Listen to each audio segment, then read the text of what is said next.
तो स्टूडेंट्स, तो आज स्टार्ट करेंगे अपनी डिजिटल एल्गोरिथम, जो कि हमारी सेकंड एल्गोरिथम है सिंगल सोर्स शॉर्टेस्ट पाथ में। इससे पहले हम बेलमैन फोर्ड एल्गोरिथम देख चुके हैं और जो भी उसमें हमारे एसोसिएटेड एल्गोरिथम्स या प्रोसीजर्स यूज होते थे वो भी हमने लास्ट लेक्चर में देख लिया था, जिसमें हमारा इनिशियलाइज सिंगल सोर्स था और एक हमारा रिलैक्स प्रोसीजर था। तो आप एक बार उसको गो थ्रू कर लीजिए, आपको बिल्कुल क्लियर हो जाएगा। यहाँ पर मैं उसको दोबारा एक्सप्लेन नहीं करूंगा अभी।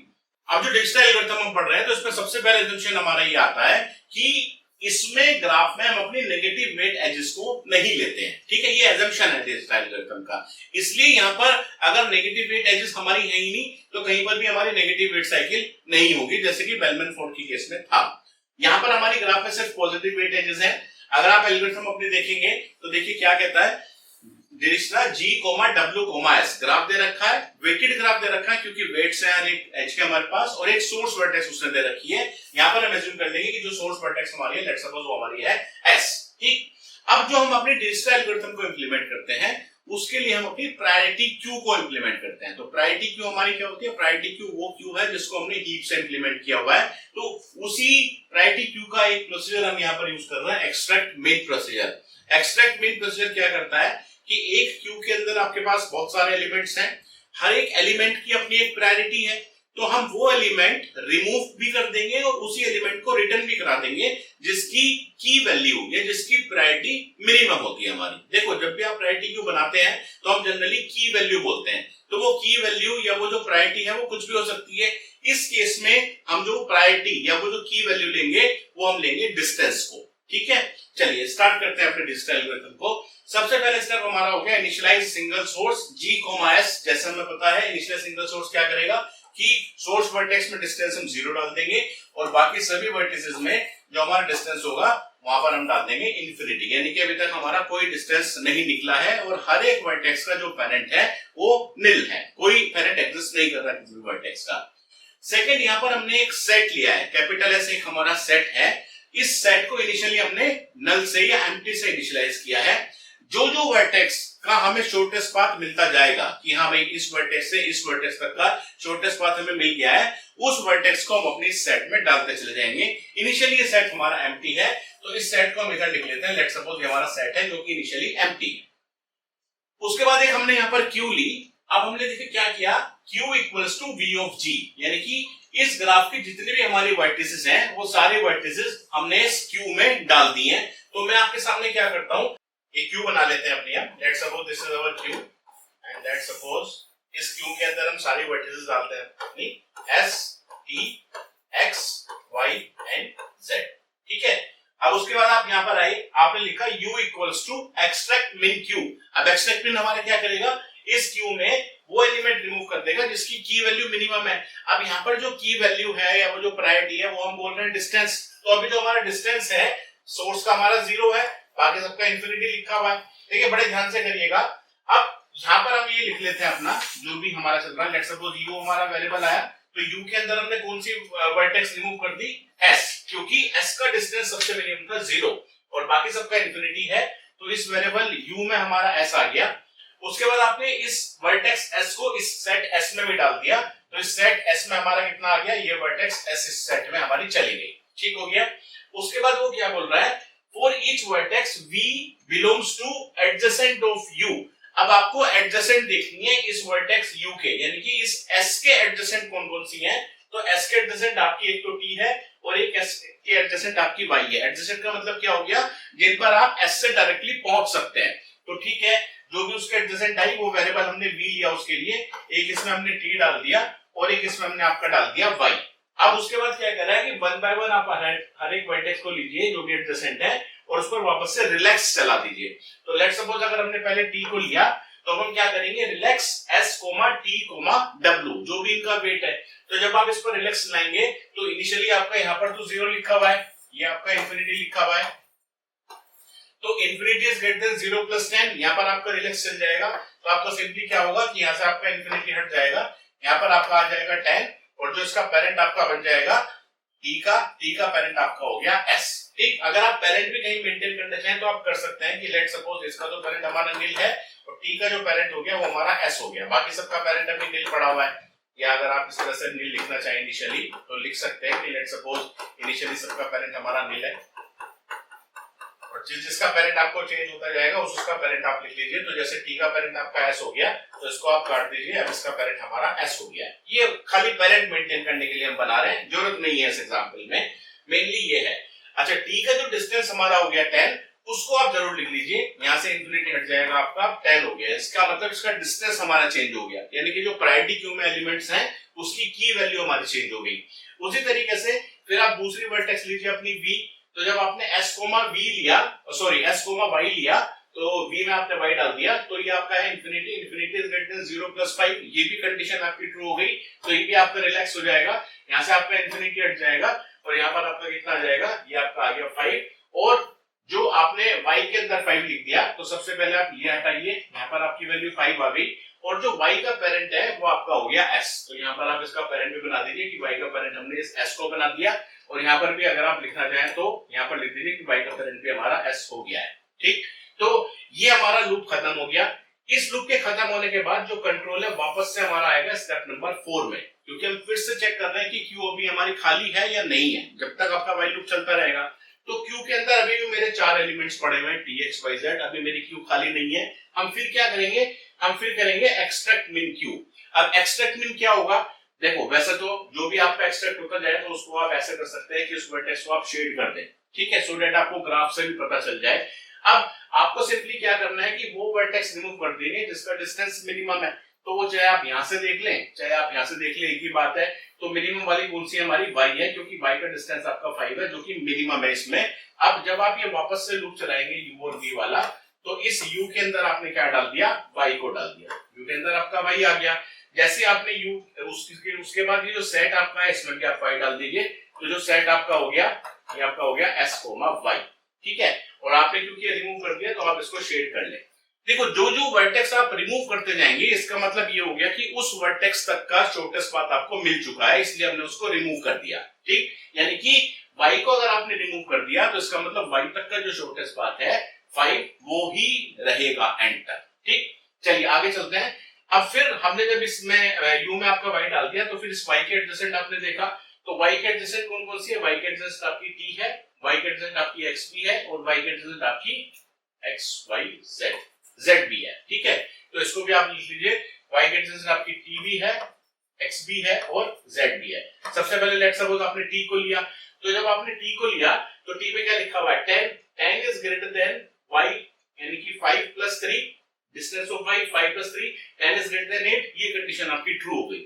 ये कंडीशन ट्रू हो गई तो क्या होगा कि जो t का डिस्टेंस है वो आपका कितना हो जाएगा, 8 हो जाएगा। और जो t का पेरेंट है वो आपका बन जाएगा y। इसका मतलब t का जो पेरेंट आपने पहले s को बनाया हुआ है ये रिमूव हो जाएगा। ठीक है, क्योंकि यही हम यहाँ पर काम करते हैं आपका रिलैक्स वाले प्रोसीजर में। तो चलिए इसको हम क्या कर देते हैं, सबसे पहले यहाँ पर आपका आ जाएगा 8 और ये जो आपने इसका पेरेंट बनाया हुआ था इसका पेरेंट आपका हट जाएगा और पेरेंट इसका क्या बन जाएगा, t का आपका पेरेंट बन गया y और यहाँ पर आपका आ गया t की वैल्यू आपकी 8 आ गई। इस वैल्यू को 10 से उठाकर आप कर दीजिए 8 और जो t का पेरेंट है आपका s की जगह आपका आ गया y। मेरे ख्याल से क्लियर हो गया होगा आपको। ठीक है, या यहां पर इस चीज को आप ऐसे भी देख सकते हैं कि हम जो शॉर्टेस्ट पाथ निकाल रहे हैं अभी, देखो t में हमारी चेंज हुई है वैल्यू।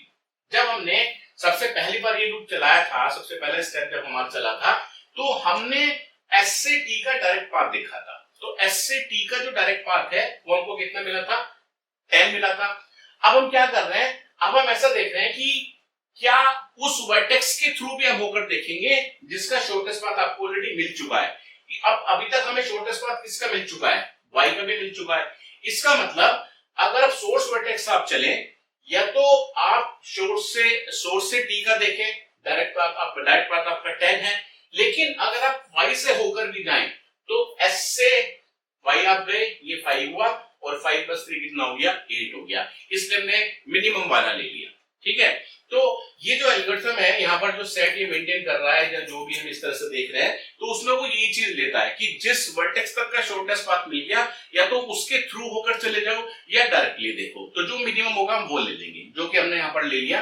तो खैर t की हमने जो की वैल्यू है वो 8 डाल दी, t का जो पेरेंट है वो हमने y बना दिया, हमने यहाँ पर भी मेंटेन कर दिया है। ठीक है, चलिए आगे चलते हैं।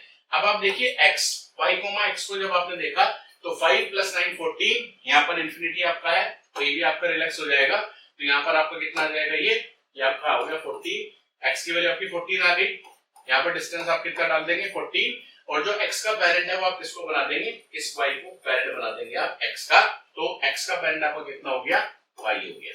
ठीक हो गया। चलिए नेक्स्ट चलते हैं, इसके एडजेसेंट एक आपकी z है, z को जब आपने देखा तो z को आपने देखा y को z को, यहाँ 5 है, यहाँ 2 है, 5 + 2 7, ये भी आपका रिलैक्स हो जाएगा, तो ये जो इन्फिनिटी यहाँ लिखा है उसको हटा दीजिए, तो z की वैल्यू आपकी 7 हो गई, और साथ के साथ जो z का पेरेंट है वो आप बना देंगे y को, तो z का पेरेंट आपने बना दिया y को, ये भी आपको क्लियर हो गया होगा बिल्कुल, एक बार जो रिलैक्स चला लिया। ठीक है, चलिए आगे चलते हैं। ये जो सेट हमने लिखा है यहाँ पर, इसको थोड़ा सा ऊपर लिख लेते हैं, पहले हमने s डाला इसमें, उसके बाद हमने इसमें s को y डाल दिया था। अब फिर आगे चले, फिर हम यहीं पर आए स्टेप नंबर 4 पर, क्यू अभी भी खाली नहीं है हमारी, फिर से हम निकालेंगे जिसकी की वैल्यू मिनिमम है। अब मिनिमम की वैल्यू किसकी है, एक तो एक 8 बचा हमारे पास, एक है 14 बचा और एक है 7 बचा, या आप यहाँ पे देख सकते हैं 8, 14 और 7, तो मिनिमम कौन सा है आपका, z मिनिमम है, तो हम सीधा सीधा यहाँ से z को रिमूव कर देंगे। z को आप रिमूव करेंगे तो सबसे पहले आप इस सेट में डाल देंगे, इस वर्टेक्स को, सबसे पहले यही होता है, एक्सट्रैक्ट मीन किया, सेट में डाल दिया, फिर उस वेरिएबल u में आपने डाल दिया अपना z, और इस z के फिर एडजेसेंट देखिए, इस z के एडजेसेंट कौन कौन सी आपकी है, एक तो s है और एक आपकी है x, तो एक तो आपकी s है, एक आपकी x है। सबसे पहले आपने s को देखा, तो यहाँ पर 7 + 7 14, 7 + 7 14, यहाँ आपका 0 है, यहाँ कुछ नहीं होगा, और 7 + 6 13, ये आपका रिलैक्स हो जाएगा। ठीक है, तो जब आप z to x जाएंगे तो क्या होगा, z to x ये हट जाएगा आपका, x का जो पेरेंट आपका y ये भी हट जाएगा, और यहाँ का आपका कितना आ जाएगा, 7 + 6 आपका 13 आ गया, और x का जो पेरेंट है वो आप बना देंगे z को। ठीक है, तो x का जो पेरेंट है वो आप बना देंगे z को, और जो x की वैल्यू है वो आपकी कितनी हो गई 13, क्योंकि दो ही चेंजेस होते हैं जब भी आप रिलैक्स करते हैं। ठीक, तो ये हमारा प्रोसेस हो गया इतना। चलिए आगे चलते हैं, जो आपने अभी रिमूव किया था इसमें से z, उसको आप थोड़ा शेड करके डाल दें। ठीक है, उसके बाद फिर आप स्टेप नंबर 4 पर आए, फिर आप मैंने मिनिमम वाला रिमूव किया, तो इस बार हमारा t रिमूव हो जाएगा इससे, क्योंकि t की वैल्यू 8 है और x की वैल्यू हमारी 13 है। जब आपने इसको रिमूव कर लिया तो सबसे पहले आप इसको अपने सेट में डाल दें, s y z और t, उसके बाद सीधा सीधा क्या करें यहाँ पर, अब आप देखिए इसको डायरेक्टली भी कर सकते हैं। ठीक है, तो डायरेक्टली भी करके देखिए इसको, आपने यहाँ पर अब t डाल दिया इसमें, फिर t के एडजेसेंट कौन सी आपकी, एक तो x है और एक y है, खाली दो ही निकल रही है इससे। ठीक है, तो t के एडजेसेंट एक आपकी x है, एक आपकी y है। अब देखो सबसे पहले आपने सपोज y को देखा तो 8 + 2 10, लेकिन यहाँ 5 लिखा है तो कुछ होगा नहीं आपका, लेकिन जब आप x को देखेंगे तो यहाँ पर आपको क्या हो रहा है, 8 + 1 9, और यहाँ पर 13 है, इसका मतलब ये हमारी रिलैक्स हो जाएगी, तो यहाँ 9 आएगा और x का पेरेंट आपका हो जाएगा t। ठीक है, इसको आप चेंज कर दीजिए, यहाँ से आपका 13 हट जाएगा, ये इसका जो पेरेंट है ये हट जाएगा, यहाँ आएगा 8 + 1 9, और जो x का पेरेंट है वो आपका बन गया t, तो x का पेरेंट आपका वापस से क्या बन गया, t बन गया, और इसकी जो वैल्यू है वो 13 से हट के आपकी क्या रह गई, 9।